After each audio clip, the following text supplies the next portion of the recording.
Welcome to Pips Trader. This is our second class of learning series. In this class, we will learn how to trade. Last class में हमने trading के बारे में discuss करा था. इस class में हम ट्रेड करना सीखेंगे. Basically there are two ways for trading analysis. One is technical and second is fundamental analysis. In technical analysis, we mainly focus on stock chart, trend, pattern, price, and volume. And in fundamental analysis, we mainly focus on financial reports of company, news, and economic data. And in this picture, हम technical analysis देख सकते हैं. इसे chart pattern है एक stock के price पर. आओ अब टेक्निकल एनालिसिस के बारे में और जानें. Price action analysis. It means the action of price. For example हम इस चार्ट में देख सकते हैं कभी प्राइस अप मूव देता है, कभी डाउन. तो प्राइस के इस मूवमेंट को हम प्राइस एक्शन के थ्रू एनालिसिस कर सकते हैं और उस बेस पर ट्रेड ले सकते हैं. Chart patterns. फॉर एग्जाम्पल इस चार्ट में हम देख सकते हैं स्टॉक ने एक अपना पैटर्न बनाया है जिसे हम ट्रायंगल कहते हैं और उसके ब्रेकआउट पर हम ट्रेड लेंगे. जिधर की डायरेक्शन में ये ब्रेकआउट देगा तो हम उधर की डायरेक्शन में ट्रेड लेते हैं. Third one is technical indicator. Technical indicator हमें टेक्निकल एनालिसिस में कंफर्मेशन लेने के लिए हेल्प करता है.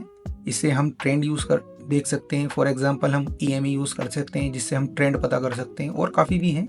RSI है जिससे ओवरसोल्ड ओवरबाउट का पता चलता है.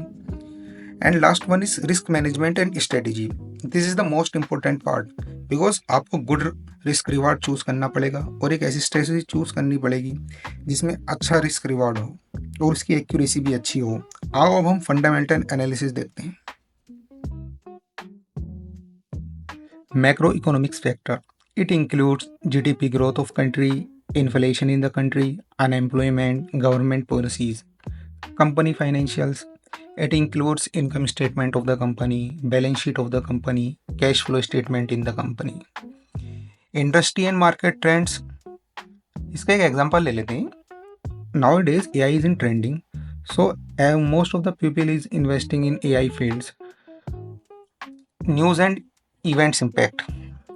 It includes geopolitical events. For example, जब से ट्रम्प प्रेसिडेंट बना है ही apply tariff on many countries जिसकी वजह से गोल्ड का प्राइस काफ़ी हाई है और हम कह सकते हैं इस टाइम ऑल टाइम हाई पर ही चल रहा है. पेंडेमिक हुआ इवेंट एक जिसमें कोविड-19 में मार्केट क्रैश कर गई थी.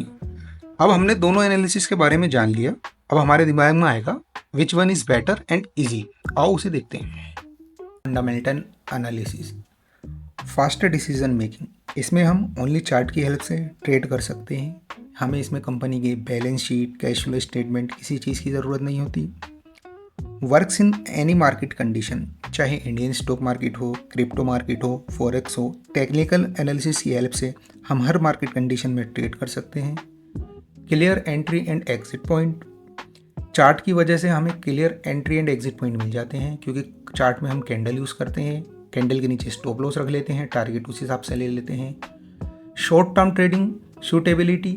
इसका मतलब ये है अगर हम स्कैल्पिंग करना चाहें, इंट्रा ट्रेड करना चाहें या फिर थोड़े बहुत टाइम के लिए स्विंग ट्रेड लेना चाहें तो इजीली हम चार्ट की हेल्प से ट्रेड ले सकते हैं. No need for financial statement. Company के फाइनेंशियल रिपोर्ट की नीड नहीं होती है, ना ही बैलेंस शीट की ज़रूरत होती है. तो इसमें बहुत ही स्मूथली टेक्निकल एनालिसिस की हेल्प से हम ट्रेड ले सकते हैं. आई होप आपको पता चल गया होगा टेक्निकल एनालिसिस क्यों बेटर है. एट द एंड मैं यही बोलना चाहूँगा आजकल ट्रेडर जो हैं टेक्निकल एनालिसिस को फेवर करते हैं उसके स्पीड, प्रिसीजन, एडेप्टेबिलिटी के लिए और specially fast moving market like crypto and forex. Thank you. If you want the PDF note of this class, video की डिस्क्रिप्शन में टेलीग्राम चैनल है, वहाँ PDF अपलोडेड है. मिलते हैं नेक्स्ट क्लास में.